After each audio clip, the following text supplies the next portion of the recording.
Well done for coming out today, because there is a strong theme running throughout these talks, and if you haven't picked up on what it is, then I'm going to highlight bits and pieces to you, and I think how you can stitch this all together. Because the reality is whilst I've got a background with, particularly from learning the value of networking, I'll come back to that, what I feel that means soon, and then turning that into great connections, and then turning that into business for myself, and then being able to exit stage right from the traps of employment, like having just different circumstances around that. It's all come down because you've been able to find great relationships, filter great relationships, be strategic about who you connect with, and really learn to ask the right questions. So amongst all of what we go through, what I'll go through in the next 20 minutes, I want to highlight to you some activities or things that you can do, and also in conjunction with some of the things you've heard today. Make sense? All right, so let's go. So basically, just briefly, my background, you couldn't get further from business if you tried. It's all martial arts and defensive tactics. So it was one way of dealing with people. I deal with people a completely different way now. Everyone's safe, everyone's happy. I get along with everybody. But I'm just pointing that out because it comes from a background of complete irrelevance to the business community. If somebody were to reach out to you and say, hey, I work with the Special Forces, military, aviation, in counter-terrorism, let's connect. You'd be going, what? So the point is that you can learn how to do these things. And over the years, I've been able to surround myself with some fantastic people with some really fresh thinking and some really innovative ideas on how to give myself relevance and keep relevance. The point is that I want to put in the basket, in the mental, the compartment of your brain where you're putting win more business, the compartment of your brain where you're going, got to need more security, in the part of your brain where you're saying, I got to create more income, I need some more long-term results, I've got to get better results. And that section of your brain, which is probably going 24/7 for most entrepreneurs, I want to put networking in that same basket. This is just as valuable as all those other thought processes. In fact, I'm convinced that it's the thing that'll make the difference. Because whilst you may have figured out today that you can have the connections, you can meet the people, but until it translates into a relationship, it probably accounts for the grand total of nothing and potentially a waste of time. So, what you want to do is be able to translate into a relationship, whether it's a digital relationship or a personal relationship. Now, in my books, networking, I understand, takes on many forms. I mean, I can barely spell IT, but apparently to the IT guys, that networking is a completely different language and that the cables joining all the systems, right? Okay, that's one version. Another networking is when you waltz into the room, you're the business card ninja and you throw 97 cards out and, okay, everyone loves my card, I spent $1 million on this card with this fantastic logo, surely everyone's going to be calling you now. Or the idea of networking, you see two people calling and you feel compelled to come in between because you're supposed to meet people, right? And you know that? I know that networking conjures up those things, but what I mean by networking is the idea of adding value to others, building the bridge from actually making a connection into actually that translating into a relationship, doing it strategically, doing it on purpose, doing it on point, okay? Now, I know it sounds like, well, this is going to take some time, but I'll deal with the time conundrum at the end, right? So, what was interesting is that you hear, if you read between or heard between the lines of some of the talks you've heard already today, is that they've created a network with an idea and then placed more ideas into that network. And those ideas translate into income, right? They didn't go, here's a great idea, I've just discovered how to create the left-handed screwdriver. Right, now I need to go sell it, and then go straight out to selling mode. What they did, if you read between the lines, is they actually had a network, they had a reputation, had some contacts. They had a group of people that they could share that idea with, they could collaborate on that idea with to give it some life. And then able to gain momentum from there. They had a background, they had that trust economy working for them through their connections. I'm living an experience at the moment with, I've got my father and my mother-in-law. My father and my mother-in-law both at the same point in time are retiring, right? And they've, in similar industries, they've been within account management, business development roles. They've got very specific industries that they're in, and they're experts in that space. They're exceptional value adders in that space. However, you ask them what's happening beyond retirement, and they don't want to be bored, lonely, sitting in a rocking chair. They want to be active. And neither of them have any links back to that 25 years, 30 years of history with those networks and how it can give them relevance into retirement. It's kind of like they've invested all that time and then it just stops. And there's nothing beyond that. And it is baffling to me that they're missing the gold within the network of this currency of your reputation, this currency of, you know, so much intel about these people and these contacts that industry over so many years. How can it just stop? How can you not be getting paid forever based on that? right? And technology is allowing that to happen. But anyway, so I'm witnessing this firsthand, and I'm so fearful of people who go through and have a relationship or are very professionals at what they do, and then it amounts to diddly squat, potentially from an entrepreneurial point of view, which is where you're within somebody else's business and you're treating it as a business of your own. And it's a great attitude to be having. It's a very smart thing to do. Those of you who are employing people would love people who take it on as their own business. True? I mean, that's probably the criteria you've asked in the interview process about how much they're really going to own this role and how much they're going to take on board. But a dose of reality, those of us who aren't just process-driven, for those of us who have visions for our own future, who are within somebody else's business, the reality is someone can change the rules on you any tick of the clock. So those of you employed in this room, someone's changing the rules on you right now. And what you thought was going to happen is going to be completely changing, and you're marching to the beat of somebody else's drum. So whilst there's an attitude to have a business within a business, I want to get across the message of that while you're dealing on a day-to-day basis and you're dealing with your networks, you're actually creating your own trust economy. You're creating your own relationship economy that can hold very significant value to you now and make your job easier, but also into the future when you move beyond. We know that statistically some 90% of small business is going to fail. So chances are you need to be very smart about who you network with, because you're going to take your network with you when you move on to the next business, because that one's probably going to fail that you're in. Does that make sense? That's a bit doom and gloom, isn't it? But we get to the point of making sure it's balanced with the reality. It is in your best interest to make sure that you are exceptionally well connected and that you're taking care of your own trust economy brand you. Okay. So, I've got a typo here, so please excuse this. There's a book, End of Jobs. I'm a massive advocate of it. What I've written here is that he says in the book that it's safer to have a job than to be employed. That's not what he says at all. It's safer to have a business than to be employed, is his point in there. Safer to have a business than to be employed in today's economy. Why is that? It's because we probably recognise that the power is shifting from the individual, shifting to the individual, shifting away from corporates to the individual. Why is that? Well, let's just pick on recruiters as an example, or big corporations. 10 years ago, 15 years ago, 20 years ago, when a lot of people are still operating with that mindset now, it was these guys that had the ability to connect with the industry experts, to connect with all the intel, to stand on the hill, see the horizon, see what's coming. Well, all those people that were within it who didn't have the ability to connect, who didn't have the associations, who didn't have the industry the dollars behind them and that big connection that corporations, I'm picturing a drug company in my head, right? But they've got all these networks and relationships everywhere. You working within that space 15, 20 years ago had no chance whatsoever of finding your way out there. It's like you had to have a clean start and start again in a new place, right? But now, courtesy, and you just heard from Julie about how simple it is to reach out and make a connection. You can find anybody. And it's interesting when, and this is just a freebie for an opinion. And my wife says, it's my opinion, I can't be wrong. I say, yeah, you're right, it's an opinion. Our opinions can't be right or wrong, it's just an opinion. So this is my opinion, it can't be wrong. That recruitment is also right for disruption as well.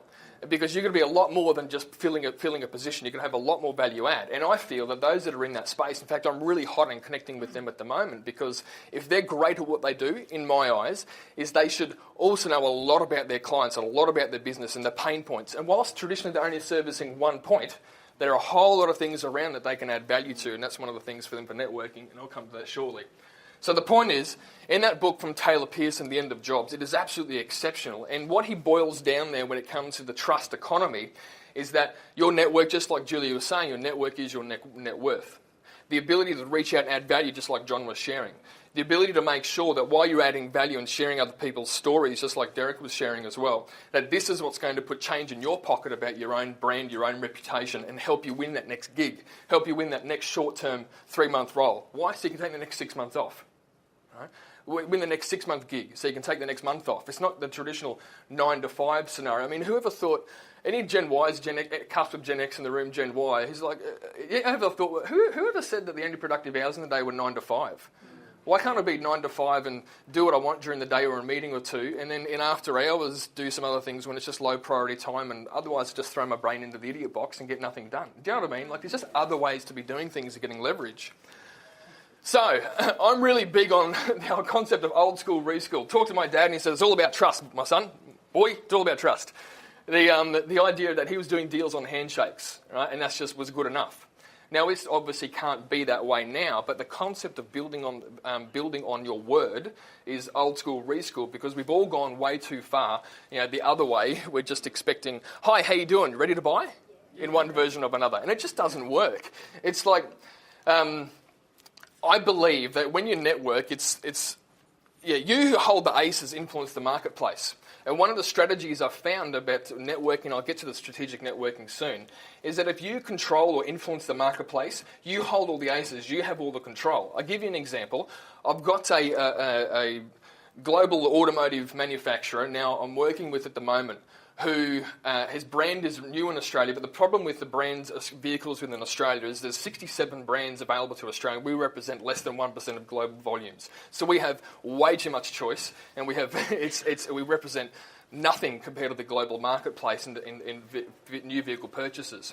And so this manufacturer is trying to break through. They've been in the country since the end of 2007, and I've got a handful, this is the marketplace, I've got a handful of national contacts who can do fleet and private vehicles, and I'm talking hundreds upon hundreds of cars immediately for them. And I'm saying I'm the gateway to allow that to happen. If I control the marketplace, right, can you see how they want to play ball with me? Does that make sense? So one of the values as a networking is that if you control the marketplace, back to that recruiter example, if you're learning lots about what it is, as you should be doing, questions are the answers, right? You should be learning lots about what your contact is looking for, right? And you ask the right questions, you'll learn a bucket load. And most people are only hearing for the bit on recruitment, as an example, the pain on that. It's no, there's lots of other pains, and chances are they could be of a different priority to what your agenda is. So having the ability to deploy another relationship into that conversation is, I found a great way to break through the noise. So as an example, the traditional way when it comes to business development and finding more business, one of those strategies which is still preached ad nauseum today is just do more numbers.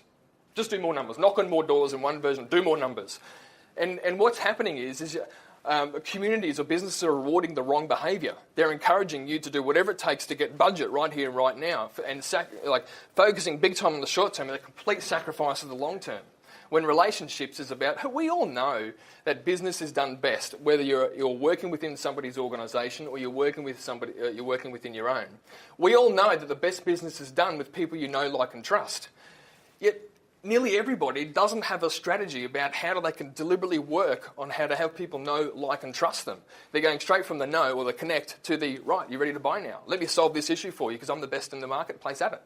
And so whatever happened to a relationship, in doing enough numbers, I'm so love what Julie shared about accepting more connections, because that's more conversations. It's more challenges that you'll learn. I wrote down what Derek was saying about the people that communicate with him to get that slideshow. You've got to let him know what your 3 biggest challenges are. That is not the secondary function of that. I'm just completely guessing here, but knowing Derek, I would bet this is true.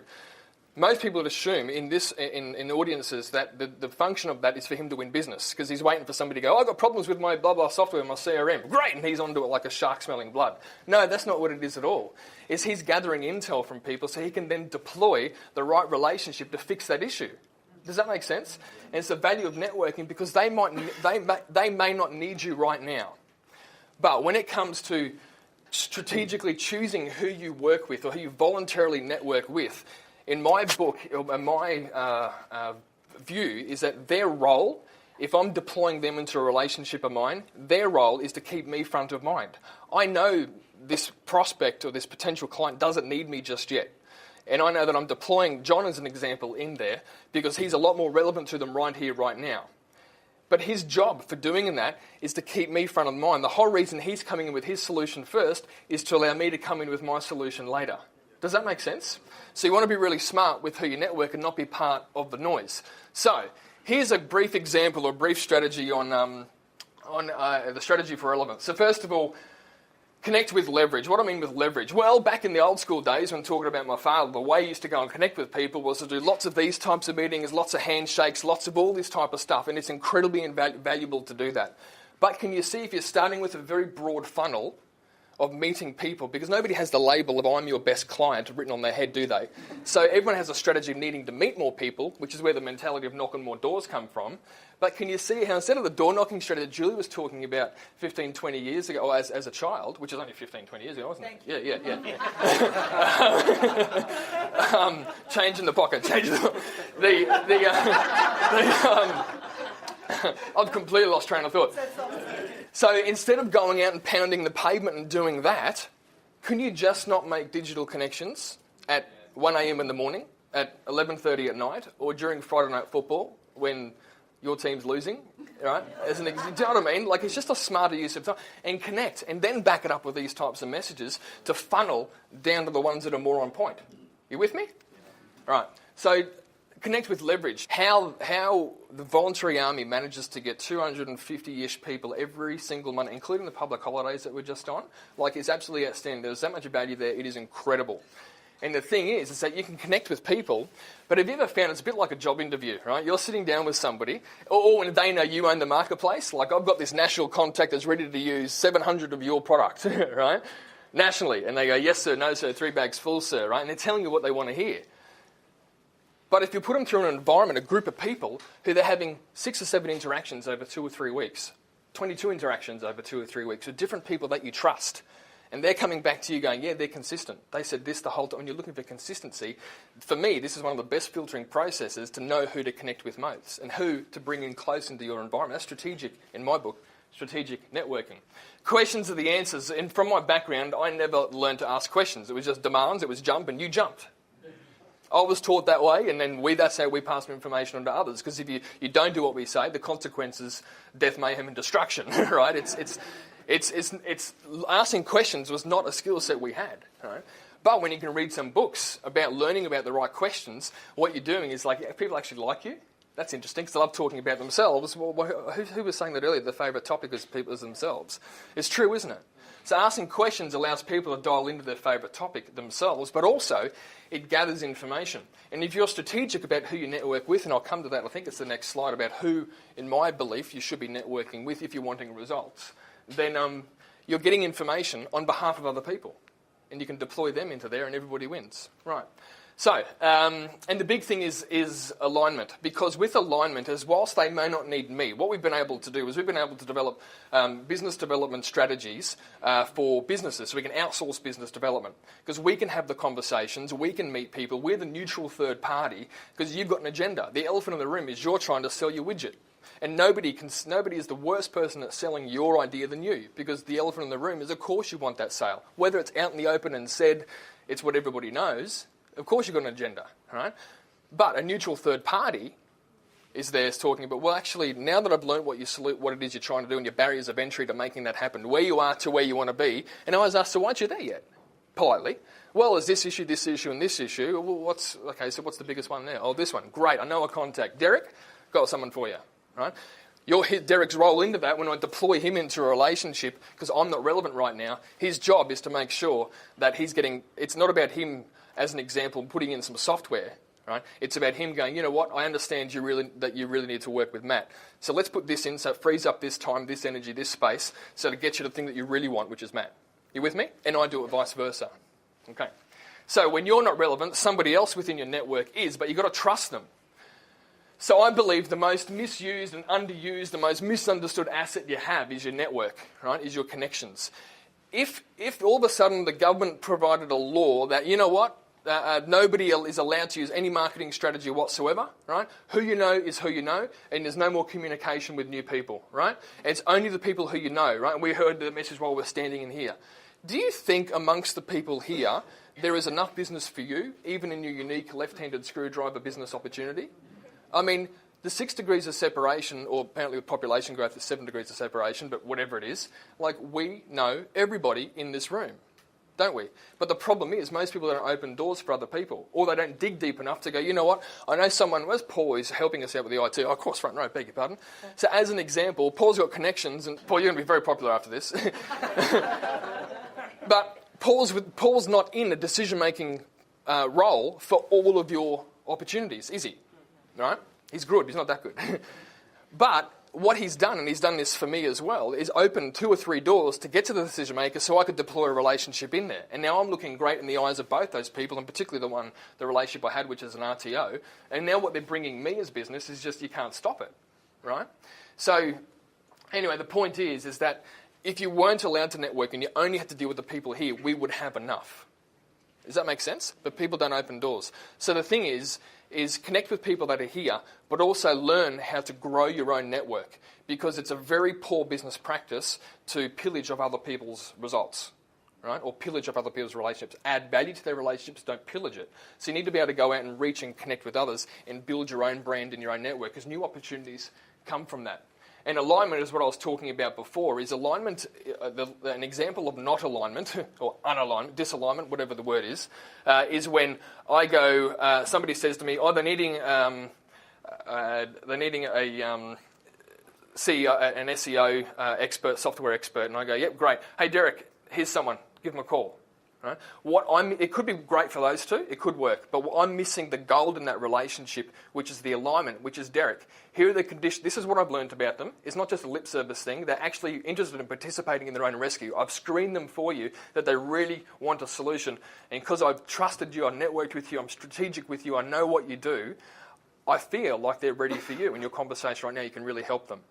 Here's your end of the bargain. I know they need me too, they just don't recognise it yet. Can you just position me in position so that ultimately I'm staying in front of mine? Does that make sense? So the gold within your network is the alignment and the role each person plays. So who should you network with? Well, first of all, you should need to know a picture of who your ideal client is. And ask yourself, what were they doing before they found you? What are they doing at the same time as working with you? Like complementary services, the vet industry that John's going to be talking to. It's not a matter of just simply going, well, I deal with budgies and you deal with cats. Let's see if we can do something together, right? It's who are the suppliers into your space? Who are the drug guys? Who are the feed guys? Who are the agricultural guys that deal with the health of the land? Like all these people are the ones you can collaborate with new ideas and fresh approaches. You with me? So think about who you should network with and connect with them on LinkedIn and have conversations. And of course, any complementary services. The thing about not having time to network is that you don't have time to filter relationships. That's the truth. You don't. You can't have 92 meetings with somebody, 7 meetings with somebody to figure out whether they're consistent or not. So you need to put them through a trusted environment. That's why Monday nights exist, is how to get that result.